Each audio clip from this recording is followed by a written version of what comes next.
a very, very real threat. Ranking Member Paul, you're recognized for your questions.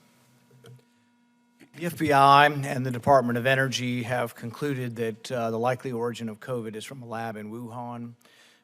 Jeffrey Sachs of the Lancet Commission studied this for nearly 2 years and came to the same conclusion. 18-month investigation from the HELP Committee also came to the conclusion that the likely origin of the virus is from a lab in Wuhan. What are the conclusions of the Department of Homeland Security on the origins of the virus? Ranking Member Paul, we defer to other departments and agencies whose remit is to investigate the origins of COVID-19. To my knowledge, that is not work that we have undertaken. So when all of the different agencies report to the Director of National Intelligence, are you one of those agencies? Like they say, there's 17 different people have an opinion supposedly on this.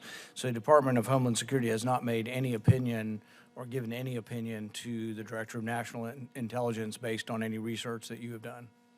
Ranking Member Paul, to my knowledge, we have not undertaken our work to investigate the origin of the COVID-19 pandemic. What we have done in response to what you accurately captured are its tragic consequences is we set up vaccination centers all across the country. The National Biological Threat Characterization Center is under your purview. Do they investigate or evaluate the manipulation of viruses, either through recombination or mutation or cellular passage, serial passage in lab? Do they look at the threat of dual use? Basically, people say, oh, we're doing research for vaccines, but what if this escapes into the world and you've created a virus that never existed before? Is that under the purview of the National Biological Threat Characterization Center? Ranking Member Paul, I do believe that that organization looks at how biological elements and other elements can be weaponized to the detriment of our security. You know, there's at least 12 different places in the United States where labs are getting this. To make it even, more concerning, though, we've been funding labs, not only the lab in Wuhan, we've actually funded military research in China.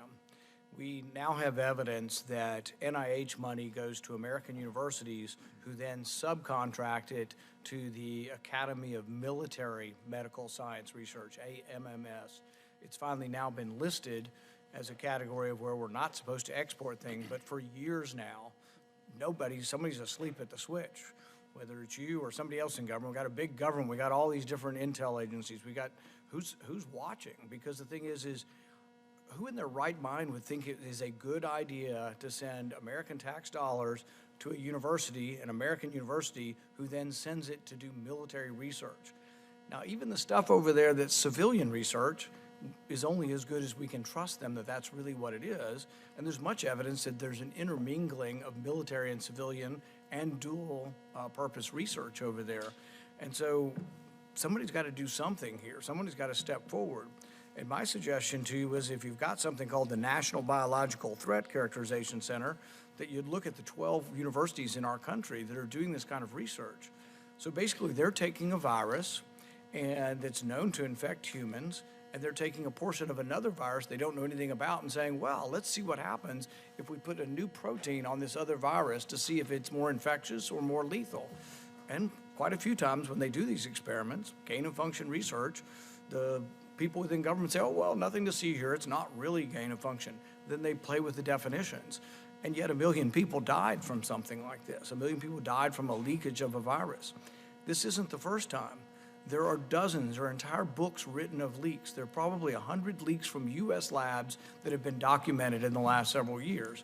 And yet we have an agency that I think sometimes is talking about things that may not be quite as pressing as 1 million people dying in the homeland.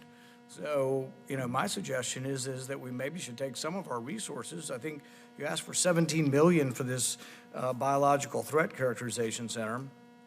Maybe some of that ought to be used in evaluating some of the dual science and dual purpose research that's going on within the U.S. We would like to get information, and just last week, Senator Johnson and I sent a letter 2 weeks ago asking for any information you have on the origins of this. We passed unanimously, which is something, unanimously in the Senate and the House to declassify this information. But our problem isn't even that. Most of this stuff is declassified, and we get refusals from everybody in the Biden administration. We've been stonewalled for the last 2 years, and we get nothing. We not only get nothing, we have FOIA'd things that a federal judge requires them to release, and we have talk back and forth, chatter on email from people at DITRA saying, well, we're not going to give it to him because one person's signing this, and it looks like he signed it individually, so we're just not going to give it to him. And then we have other people saying in the same email chain, that doesn't look good. If that gets FOIA'd, let's change the language because that doesn't look good. This is our government. We complain about the Chinese not giving us stuff.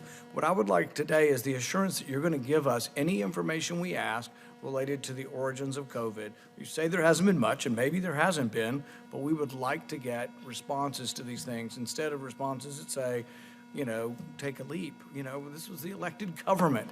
We were hoping to get help from the other side, but so far we haven't gotten any help from the other side on trying to get these records. But we would hope you would do it just because you care about 1 million people dying. So that's my request, is that you at least will respond to our request asking for more information about the origins of COVID. Ranking Member Paul, I have a number of things to say. Number one, I share your concern with respect to the threat that the People's Republic of China presents to the homeland, number one.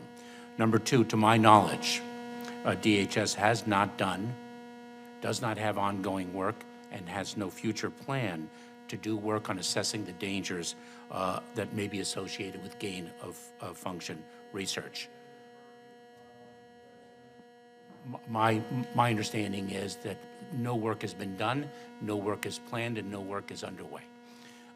Third, I believe that you have sent to the department a letter requesting information in just a couple weeks ago, within the last 2 weeks, and it is our intention to respond appropriately to your letter.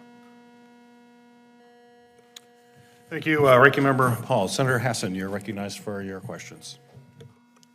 Well, thank you, Chair Peters and Ranking Member Paul, for this hearing. Thank you, Mr. Secretary, not only for being here, but for your service to our country. I want to start with a question about the northern border. Last week, I visited the northern border in New Hampshire to speak with Border Patrol officials. Over the past year, we have seen an 800% increase in border apprehensions in the Swanton sector, which includes New Hampshire, as well as an increase in drug trafficking, some of which is tied to Mexican drug cartels. CBP reassigned 25 additional Border Patrol agents to the Swanton sector earlier this year, but more personnel and resources are needed. What additional actions is DHS taking to strengthen security at the northern border, including stopping drug cartels from smuggling drugs and people into New Hampshire and our neighboring states?